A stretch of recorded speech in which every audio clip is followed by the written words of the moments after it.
ओम सच्चिदानंद रूपाय विश्वोत्पत्त्यादि Hathaway तापत्रय विनाशाय गोविंदाय नमो नमः। मूगं करोति वाचालं पंगुं लंघयते गिरिं यद्कृपातमहं वंदे परमानंद माधवम। नमस्कार, स्वागत है आपका आचार्य वाणी में। मैं आचार्य डॉक्टर विक्रमादित्य आपके साथ हूँ। आपकी राशि वृश्चिक राशि वालों के लिए, तो वृश्चिक राशि वालों 26 तारीख के लिए ग्रहों की गणना क्या कह रही है वो भी जान लीजिए। बुधवार का अवसर, षष्ठी तिथि विद्यमान है और इस दिन होने वाले हैं बुध उदय। आपकी राशि के दृष्टिकोण से देखें तो बुध महाराज उदय होते ही आपके लिए जो योग बन रहा है वो विशेष तौर पर बड़ी सावधानी से चलने का रहेगा। ऐसे में लोग आपको साइडलाइन करने का प्रयास कर सकते हैं और हल्की सी आपकी कहीं ना कहीं ज़रूरत से ज़्यादा जो गर्मी है ना दिमाग की, वो कहीं ना कहीं आपको परेशानी में डाल सकती है। इस वक्त शतरंज की ताल की जो चाल है वो चलने की ज़रूरत है। आगे से मीठे और पीछे से विशेष तौर पर ध्यान रखते हुए कार्य करने की ज़रूरत है। कहीं साफ साफ मुँह फट होने के काम करोगे तो कहीं ना कहीं चीज़ें फंस जाएंगी। इस दिन शुक्र परिवर्तन की तरफ जा रहे हैं मंगल के साथ। चाणक्य नीति, जितनी चाणक्य नीति का कार्य करने का प्रयास करोगे वो उतना अच्छा रहेगा। लव लाइफ में एक नया रास्ता, नया कुछ ना कुछ कंफर्ट जोन में जाने के योग आपकी राशि में बनते दिखाई दे रहे हैं।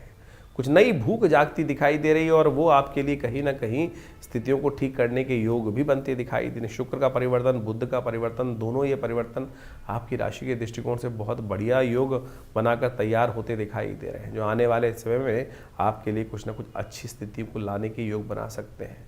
बस ध्यान ये रखना है कि साफ साफ दुश्मन को दुश्मन पता नहीं चलना चाहिए कौन है। यदि ये चाणक्य नीति से कार्य कर लोगे तो बहुत अच्छा रहेगा।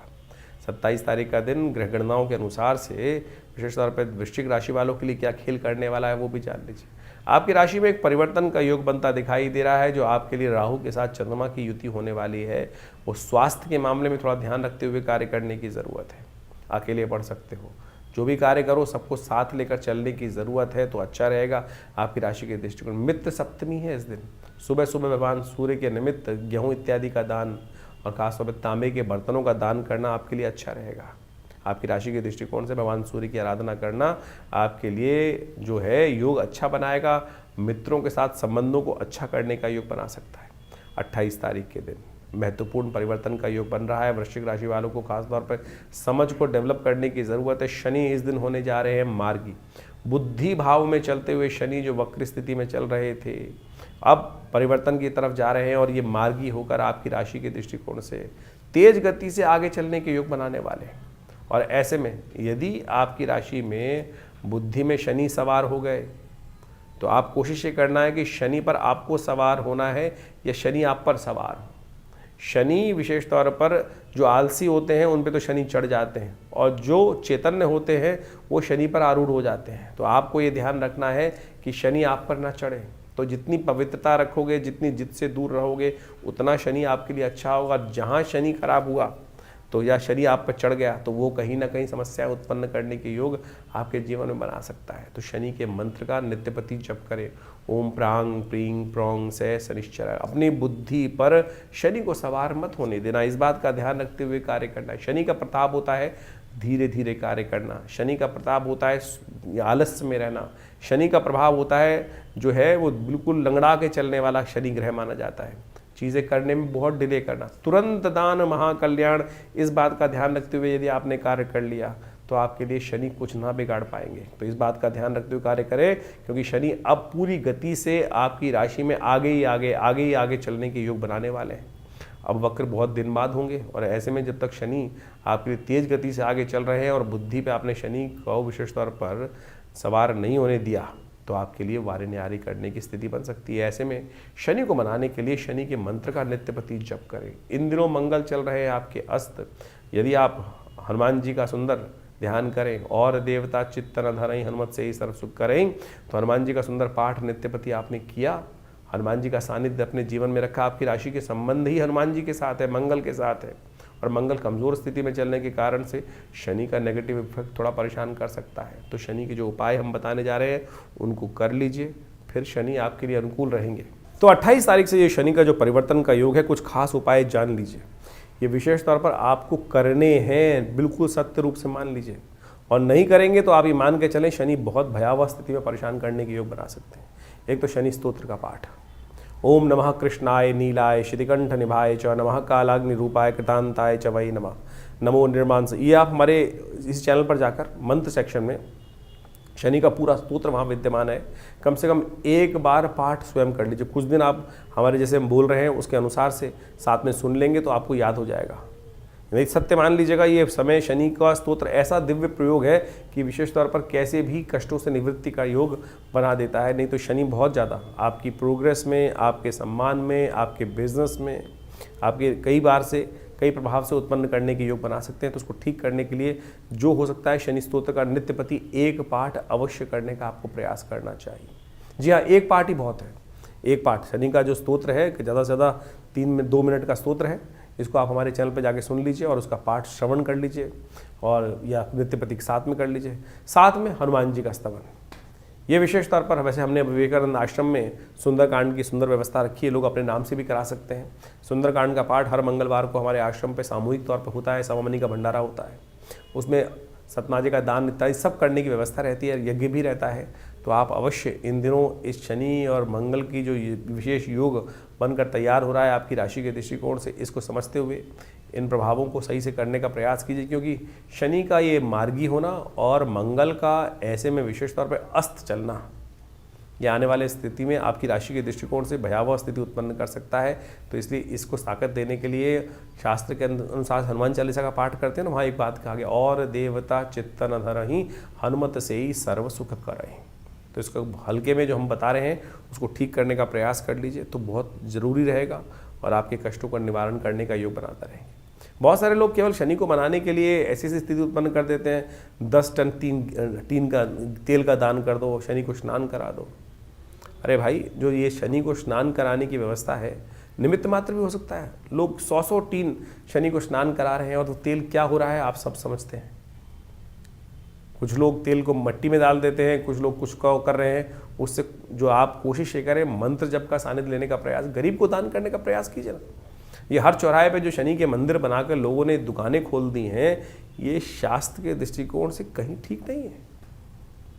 और तो और आप मान के चलें, हर चौराहे पर शनि महाराज की वो मूर्तियां लगाकर लोग तेल एकत्र करने का कार्य कर लेते हैं। क्या उससे कुछ कष्ट निवृत्ति होने का योग बन रहा है? तो आप कोशिश करें किसी ज़रूरतमंद को दान देने का प्रयास कीजिए। कोई ज़रूरतमंद व्यक्ति होगा। ये व्यावसायिक दृष्टिकोण से जितने भी केंद्र खुल गए हैं वो ठीक नहीं है। तो आप कोशिश ये करें स्वयं शनि के मंत्र का जप करें। और हम रविवार के दिन विवेकानंद योगाश्रम में हमने यज्ञ की व्यवस्था करी है। कोई चार्जेस नहीं लिया था आश्रम में। बहुत सारे लोग कई बार हमारे लिख के भेज देते हैं कि आश्रम में आप जो चीज़ बताते हैं, अरे भैया कोई पैसा नहीं लेते ना, सामग्री भी हम अपने पास से देते हैं लोगों को। हाँ, आप दान करना चाहें आश्रम में कोई दिक्कत नहीं है। आप आइए, मंत्र यज्ञ जो है संसार के अंदर सर्वश्रेष्ठ कर्म है, यज्ञो वही श्रेष्ठतम कर्म। हमने आश्रम में व्यवस्था करी नित्य प्रति 8 घंटे यज्ञ करने की। रविवार के दिन उस सामूहिक यज्ञ में सब लोग बैठ सकते हैं। हम शनि के दिव्य स्तोत्र का पाठ, शनि के बीज मंत्र का पाठ सब कराते हैं। जो आप आहुति देते हैं वो वास्तविक तौर पे दान है, समर्पण है, जो आप परमात्मा के श्री चरणों में करते हैं। अग्नि ही माध्यम है जो आपकी आहुति को देवता तक पहुंचाती है। तो आप कोशिश ये करें, फिर शास्त्र के दृष्टिकोण से विधि के अनुसार से करें ना। तो आप मंत्रों से, यज्ञों से, आहुति से परमात्मा को प्रसन्न करने का प्रयास करें और यही एक वास्तविक कर्म है। और इसको सानिध्य लेंगे परमात्मा की कृपा से, आपके शनि का नेगेटिव प्रभाव अवश्य दूर होने का रास्ता बन जाएगा। तो इसको अवश्य हम सादर आमंत्रित करते हैं। और आप उस रविवार को विवेकानंद योगाश्रम लक्ष्मीनगर में दिल्ली में यज्ञ सुबह 8 बजे से शुरू होता है और करीब करीब 10 बजे तक चलता है। तो आप आइए हर रविवार को, क्योंकि ये आने वाला समय भयावह है आपकी राशि के दृष्टिकोण से। जो हमें समझ में आ रहा है, इसको ठीक करने के लिए आपको कुछ खास उपाय जो बता रहे हैं वो अवश्य करने का प्रयास करना चाहिए। तो आपके लिए अच्छा रहेगा और ये शनि का नेगेटिव प्रभाव आपको कहीं ना कहीं बचने का रास्ता अवश्य देगा। तो इन सब चीज़ों को अवश्य करने का प्रयास कीजिए। वृश्चिक राशि वालों के लिए 29 तारीख का दिन का ग्रहों के परिवर्तन करने का योग बना रहा है, वो आपकी राशि के अनुसार से आपको समझ लेना चाहिए। शाम आते आते ग्रहों का परिवर्तन का योग जो बन रहा है वो आपके लिए बहुत महत्वपूर्ण रहेगा। इस दिन चंद्रमा भी परिवर्तन कर कर राजयोग का निर्माण कर रहे हैं। बुध भी विशेष तौर पर मार्गी होने की तरफ चल रहे हैं। बुध का मार्गी होना आपके लिए धीरे धीरे कुछ रास्तों को ठीक करने के योग बनाएगा, लेकिन ध्यान रखना पड़ेगा अभी भी चीज़ें आपके हाथ से निकलने की तरफ जाती दिखाई दे रही हैं। तो चीज़ें आपके हाथ से ना निकले उसके लिए सबसे पहली आवश्यकता है मन को शांत रखते हुए कार्य करना। छोटे छोटे नुकसान पर एकदम पारा हाई कर लेना कहीं ना कहीं आपके लिए नुकसानदायक हो सकता है, क्योंकि सूर्य आपके लग्न में चल रहे हैं, मंगल के साथ चल रहे हैं, वो कहीं ना कहीं उपद्रवकारी ग्रह आपके लिए थोड़े भारी पड़ सकते हैं। शनिवार का दिवस है, हनुमान जी के मंदिर में जाकर आपको विशेष तौर पर उनको मीठा पान अर्पित करना आपके लिए कल्याणकारी योग बन सकता है, तो इसको ध्यान रखते हुए कर लीजिए, कल्याण होगा आपके लिए। 30 तारीख का दिन सुबह सूर्योदय से ही चीज़ें आपके फेवर में आने के योग बनेंगे। रविवार का दिवस है, दशमी तिथि है, और इस दिन आपके ग्रह नक्षत्रों के दृष्टिकोण से चंद्रमा ने एक आपके लिए विजय का योग बना के तैयार किया है, और ये समय आपके लिए अनुकूलता प्रदान करने के योग बनाता दिखाई दे रहा है। ज्योतिष की काल गणनाओं के अनुसार से समय का प्रभाव आपने अभी समझा। आपकी राशि के अनुसार से कब ग्रहों का परिवर्तन, कब ग्रहों का उदय, कब ग्रहों का अस्त। सबसे बड़ा परिवर्तन जो आपके समक्ष इस वक्त जो चल रहा है, वो जो होने जा रहा, जो अभी आपके समक्ष उपस्थित किया हमने, वो है शनि का मार्गी होना, राहु का अपने वास्तविक प्रभाव में आना। राहु का परिवर्तन जिस प्रकार से अब पूरे परिपक्व काल में आ चुका है, आपकी राशि के दृष्टिकोण से अब उसका प्रभाव आपको अच्छे से देखने को मिल सकता है। शनि महाराज भी पहले वक्री मार्गी थे, फिर वक्री हुए, और अब वक्री होकर पुनः मार्गी स्थिति में जब आ गए हैं, तो आप समझें कि आपकी राशि के ऊपर उसका एक विशेष प्रभाव पूरी तरह से उपस्थित होने जा रहा है। और इस प्रभाव को आपने अच्छे से समझ लिया होगा, जो हमने आपका प्रभाव राशि के दृष्टिकोण से बताया है, उसके अनुसार से उसका उपाय करना बहुत ज़रूरी है। जबकि ज्योतिष के दृष्टिकोण से एक है कारण को जानना, और उस कारण को जानने के बाद उसके निवारण को समझकर उस पद पर चलने का प्रयास करना। नहीं तो जो उसका प्रभाव है वो जीवन में जिस प्रकार की स्थिति उत्पन्न करता है, उसमें परिवर्तन लाने का बुद्धि से प्रयास करना चाहिए। विज्ञान, ज्योतिष विज्ञान जो है, वो वास्तविक तौर पर इसी को सुख की तरफ, जीवन के कष्टों को दूर करने के लिए निदान के मार्ग पर चलने का रास्ता बताता है। बहुत सारे लोग इस प्रकार से भ्रांति में फंस जाते हैं कि भैया नहीं, कुछ नहीं होता है। अरे सब कुछ होता है। निदान से समस्त कष्टों का निवारण करने का योग बन जाता है। ज्योतिष के निवारण यदि सही रूप से समझकर किए जाए तो वो बिल्कुल प्रत्यक्ष रूप से अनेक शाखाएं हैं। मंत्र विज्ञान, दान इत्यादि जो भी किए जाने चाहिए, यज्ञ इत्यादि के द्वारा, और तो और विभिन्न जो और उपाय शास्त्रों में जगह जगह वर्णित किए गए हैं, चाहे वो औषध विज्ञान के अनुसार से हैं, उन सब का प्रभाव होता है, कर्म का प्रभाव है ना। तो ज्योतिष के दृष्टिकोण से जो कर्म, मंत्र जप करके बहुत सारे उपायों को बताया जाता है, चाहे परमात्मा की उपासना करने का मार्ग बताया जाता है, हनुमान जी की आराधना करने का मार्ग बताया जाता है, इन सब का प्रभाव सबसे पहले तो उसका प्रभाव मनोमस्तिष्क पे होता है। मनोमस्तिष्क में उसका जो प्रभाव है, यदि हम भगवान के नाम का सहारा ले ले तो बिल्कुल कारणों के निवारण करने का, जो कष्टों के निवारण करने का योग अद्भुत रूप से बन जाता है। हज़ारों लोग हमारे आसपास हमने देखे, बहुत सारे लोगों के जीवन में पिछले करीब आप मान के चलें, ये 50 वर्ष की आयु में है, तो पिताजी के साथ उनका सानिध्य रहा, और उनके साथ में बहुत सारे हज़ारों लोग, उनके जीवन में बहुत सारे लोगों के कष्ट आए, और उनके जो समय समय पर चाहे विभिन्न मंत्रों के द्वारा, चाहे विभिन्न प्रयोगों के द्वारा, विभिन्न और भी जो प्रोसेस है दान इत्यादि के, उन सब के कराने के बाद जब हमने निदान देखा तो बिल्कुल प्रभाव होता है। ऐसा प्रभाव देखा गया कि कब अशुभ ढैया आई, कब किस ग्रह का नेगेटिव प्रभाव था, उसके अनुसार से उसको रक्षा कवच धारण करा दिया गया। बिल्कुल सत्य माने उसके परिवर्तन के योग बन जाते हैं। लेकिन कुछ लोग हैं जो भ्रांति में फंस जाते हैं, नहीं कुछ नहीं होगा, नेगेटिव, इतनी भ्रांति में। सबसे पहले तो पॉजिटिव होने का हमें प्रयास करना चाहिए। और इस वक्त जिस प्रकार से मंगल का प्रभाव एक बहुत नेगेटिव चल रहा है, बहुत सारे लोग कई बार ऐसे मनोमस्तिष्क की एक कहा जाता है ना कि एक लूप में फंस जाते हैं कि उनको सही चीज़ें दिखाने के साथ साथ हिम्मत ही नहीं आती है।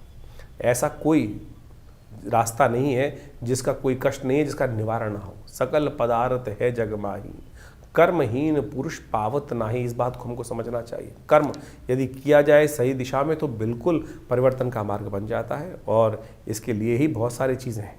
इसके लिए चाहे मंत्र जप करें, जैसे शनि के जो उपाय, विभिन्न उपाय बताए, उनमें सबसे श्रेष्ठ है कि आप विशेष तौर पर शनि के स्तोत्र का पाठ करें। और शनि के तमाम नेगेटिव प्रभावों को दूर करने के लिए हनुमान जी से बढ़िया कौन सा उपाय हो सकता है। और हमने इसी चीज़, जैसे मंगल इन दोनों नेगेटिव चल ही रहे हैं, और उसके कारण से क्या है, इन दोनों चीज़ों का निदान जो है, शनि और मंगल के नेगेटिव प्रभाव का निदान जो है, हनुमान जी का स्तवन है, सुंदरकांड का पाठ है। और हमने विवेकानंद योगाश्रम में व्यवस्था कराई है इस प्रकार से कि आने वाले करीब 3-4 महीने तक लगातार, वैसे तो हमेशा व्यवस्था आश्रम पे रहती है, हर मंगलवार को हनुमान जी के सिद्ध मूर्ति के समक्ष सुंदरकांड का सामूहिक पाठ करने की सुंदर व्यवस्था रहती है, और कोई फीस नहीं है। जो भी आना चाहे, रविवार को आप स्वयं उस मंगलवार वाले शाम वाले कार्यक्रम में स्वयं आइए, बैठिए हमारे साथ, हम भी करते हैं पाठ, आप भी करें, हनुमान जी का यज्ञ करें। माँ भगवती की कृपा से हमने ऐसा देखा है कि कष्टों का निवारण करने का मार्ग अद्भुत रूप से बन जाता है। तो ज्योतिष के इन वास्तविक प्रभावों को समझें और केवल इन्हीं चीज़ों में ना फंसे रहे कि कोई नाखून, आज ज़्यादातर जो ज्योतिष के दृष्टिकोण से आते हैं 5-5, 6-6 उंगलियों में अंगूठियाँ पहनकर और केवल पता नहीं कड़े पहनकर ही उससे परिवर्तन करने का मार्ग की तरफ आगे चलते चले जाते हैं और उसी से सोच लेते हैं बस पंडित जी ने सब कुछ करा दिया। अगर इतना ही सब कुछ इन नगों के द्वारा ही होना होता तो हर पंडित जी के द्वारा जो फिर कष्ट जीवन में आते ही नहीं। तो इसलिए आप सत्य रूप में जो भी अपनी श्रद्धा के अनुसार से कर्म शास्त्र के दृष्टिकोण से हम बताते हैं, अनुभव के द्वारा बताते हैं, उनको करने का प्रयास कीजिए। परिवर्तन होगा, बिल्कुल होगा। सही दिशा में सोच रखने का हम प्रयास करें। ज्योतिष के द्वारा जो निदान बताए गए हैं उनसे बहुत सुंदर तरीके से कष्टों का निवारण करने का योग अद्भुत रूप से बनता है। हजारों वर्षों से लोग हमारे इस ज्योतिष विज्ञान का लाभ लेते आए हैं। तो आप भी नेगेटिव सोच में ना जाएं और नेगेटिव सोच से बाहर निकलने का प्रयास करें। परिवर्तन होगा। मंगल इन दिनों आपकी सोच को पॉजिटिव करने में थोड़ा संघर्ष उत्पन्न करने के योग बना रहे हैं। ग्रहों का प्रभाव नेगेटिव है, लेकिन चिंता ना, हमने बहुत सारी प्रेडिक्शन समय समय पर किए हैं। बहुत सारे लोग बोलते हैं, अभी बिहार के इलेक्शन से पहले हमने डिफरेंट चैनल्स पे जाके कुछ पॉडकास्ट किए और बिल्कुल साफ साफ दिखाई दे रहा था जो कुछ कहा वो कुछ घटने के योग बने ना। तो इसका बखान करने की ज़रूरत नहीं है, लेकिन ये उदाहरण यहाँ इसलिए उपस्थित किया जा रहा है कि ज्योतिष के द्वारा बहुत कुछ समझ में आता है चीज़ों को, और यदि सही मार्ग पर चला जाए तो उसे निवारण करने का योग भी बन जाता है। तो आप विश्वास रखें, श्रद्धा रखें। भगवान परमात्मा की कृपा से जीवन में कष्ट दूर होने के विभिन्न मार्ग समय समय पर परमात्मा हमारे समक्ष उन मार्गों को लाता रहता है। यदि बुद्धि सही रहे, परमात्मा की कृपा बनी रहे, तो हम उन मार्ग पे चल भी पड़ते हैं। तो कोशिश ये करें इन चीज़ों को समझते हुए अपने प्रश्नों का निदान। हाँ, एक बहुत सारी समस्याएं लोगों की रहती है कि बहुत सारे लोग फ़ोन कर रहे होते हैं और अपना भविष्य जानना चाहते हैं। तो हमने उसके लिए व्यवस्था कर रखी है बहुत सारे कि रविवार के दिन सुबह 8 से 10 बजे तक विवेकानंद योगाश्रम में हम हर एक से मिलते हैं। और फ़ोन पे तो इतना ज़्यादा लोगों को सारी समस्याओं का सिद्धांत देना पॉसिबल नहीं हो पाता है, लेकिन आश्रम में रविवार के दिन सुबह करीब 8 बजे से लेकर जो आज यज्ञ चलता है उसके बाद हर व्यक्ति से मिलने का हम प्रयास करते हैं। आप आइए, आपकी समस्याओं का समाधान करने का कोई ना कोई मार्ग अवश्य आपको देने का प्रयास करेंगे। बहुत सारे लोग व्हाट्सएप के माध्यम से भी हमें प्रश्न भेजते हैं, लेकिन उसमें लिखते नहीं हैं ठीक से। बड़ी मुश्किल क्या होती, इतने सारे मैसेज आ रहे आते हैं, हज़ारों मैसेज आ रहे होते हैं और उनको देखने का पूरा टाइम नहीं होता है। उसमें लिखा ही कुछ नहीं होता है लोगों का, ना तो उसमें सिर्फ एक लाइन लिख दी कि भैया क्या समस्या है। अब पता ही नहीं किसने मैसेज भेजा है, कितनी उसकी आयु है, क्या उसकी डेट ऑफ बर्थ है। कोई लोग खाली हाथ की फ़ोटो भेज देते हैं, उसमें प्रश्न नहीं लिखते, उसमें आयु नहीं लिखते व्यक्ति अपनी। तो आप पूरी तरह से जो भी आप भेज रहे हैं मैसेज को, उसको सही से लिख के भेजें कि आपका नाम क्या है, आपकी आयु कितनी है, आपका date of birth, time of birth यदि है तो उसको लिखें, नहीं तो पूरे प्रश्न को सही रूप से क्या जानना चाहते हैं तो वो सीधी तरह से 2-2 मिनट के अंदर वो जवाब हम जल्दी से जल्दी देने का प्रयास करते हैं। नहीं तो फिर वो क्या होता है, आधा मैसेज होता है ना, उसमें कुछ क्लियर होता है क्या जाना जाए, क्या जानना चाहता है व्यक्ति के जीवन में, क्या समस्या चल रही है। तो उसको सही से लिख के भेजेंगे तो तुरंत आपका जवाब अवश्य आएगा और आपके प्रश्नों का समाधान देने के भी रास्ते हम अवश्य कुछ ना कुछ देने का प्रयास कर रहे हैं। तो हमारे इस व्यवस्थाओं से आप सब सही रूप से जुड़ेंगे तो आपके जीवन में भी हम अवश्य कुछ ना कुछ रास्ता दे पाएंगे। धन्यवाद, नमस्कार।